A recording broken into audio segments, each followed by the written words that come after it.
مصطفى مصطفى منبع للصفا، سيد الأنبياء مشعل في الوفاء، كان في عطفه لليتامى دفاع.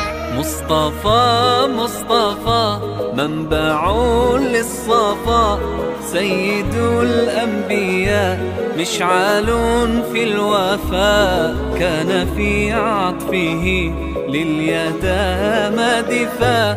حن قلبي له فاض شوقا إليه، ليس أرجو سوى شربة من يديه. الصلاة عليه والسلام عليه، للسماء ارتقى فأتى بالنقاء، وغدا وجهه نيرا